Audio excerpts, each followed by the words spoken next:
भारत की किस विजन को सामने रखेंगे। हम जानते हैं कि कैसे पिछले साल आसियान इंडिया समिट की अगर हम बात करते हैं तो 11 सूत्री 12 सूत्री कार्यक्रम प्रधानमंत्री ने सामने रखा था, एक बड़ा विजन सामने रखा था प्रधानमंत्री ने।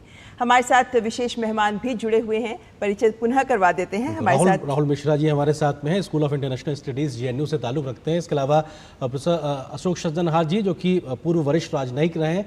बहुत बहुत स्वागत है सर आपका भी। और निश्चित तौर से एम्बेसडर सज्जनहार, प्रधानमंत्री ने पिछली बार एक विजन दिया, जिस बात का जिक्र अभी ममता ने किया कि प्रधानमंत्री ने 12 सूत्रीय कार्यक्रम दिया, और ये दिखाता है कि कैसे भारत एक विजनरी सोच के साथ आगे बढ़ने के लिए, जमीनी समस्याओं को समझ के आगे बढ़ने के लिए तैयार दिखाई पड़ रहा है। आपको लगता है कि इस बार उससे एक बड़ा आगे जब रिव्यू करके आगे बढ़ते नजर आएंगे तो काफी ठोस कदम आगे बढ़ते हुए दिखाई पड़ेंगे?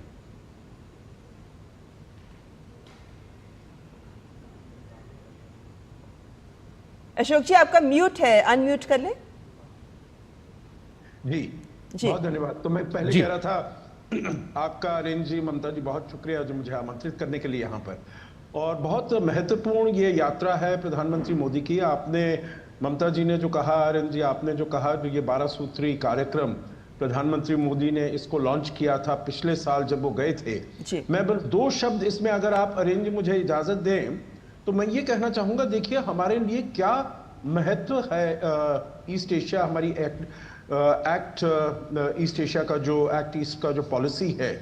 जब प्रधानमंत्री मोदी आए थे 2014 में, मई में वो आए, उनकी सत्ता शुरू हुई और नवंबर में उन्होंने एक्ट ईस्ट पॉलिसी को लॉन्च किया था। वो गए थे म्यांमार में, ईस्ट एशिया समिट ऐसा ही था जो उनकी पहली यात्रा थी ईस्ट एशिया समिट में शिरकत करने के लिए। दूसरी बात, पिछले साल आपको याद है जो सितंबर में हमारा 9 तारीख को G20 यहाँ पर शिखर सम्मेलन हुआ था, पूरी दुनिया के सबसे शीर्ष नेता, वरिष्ठ नेता यहाँ पर आए थे G20 के सम्मेलन में। उससे 3 दिन पहले वहाँ पर ईस्ट एशिया समिट था जकार्ता में, और प्रधानमंत्री मोदी ने उनकी कितनी कमिटमेंट है जिसके बारे में हम बात कर रहे थे, इसको ईस्ट एशिया को लेकर, आसियान को लेकर, और अपने जो संबंध हैं आसियान के साथ उसको आगे कैसे ले जाया जाए। 3 दिन पहले वो वहाँ पर गए थे और उन्होंने वहाँ पर ये वाला 12 सूत्रीय कार्यक्रम दिया था। अब इसके ऊपर यकीनन बातचीत होगी क्योंकि ये बहुत ही महत्वपूर्ण था, जिसे मैं कहूँ फॉरवर्ड लुकिंग है, फ्यूचर लुकिंग ये इनिशिएटिव है। और इसके ऊपर पिछले 1 साल में क्या बातचीत हुई है, कनेक्टिविटी के ऊपर क्या बातचीत हुई है, पीपल टू पीपल कांटेक्ट में, ट्रेड में, कॉमर्स में, इन्वेस्टमेंट में, निवेश में, इन सब क्षेत्रों में क्या हमने आगे इसके बारे में बातचीत हुई है और कैसे हम अपने संबंधों को आगे लेकर जाएंगे।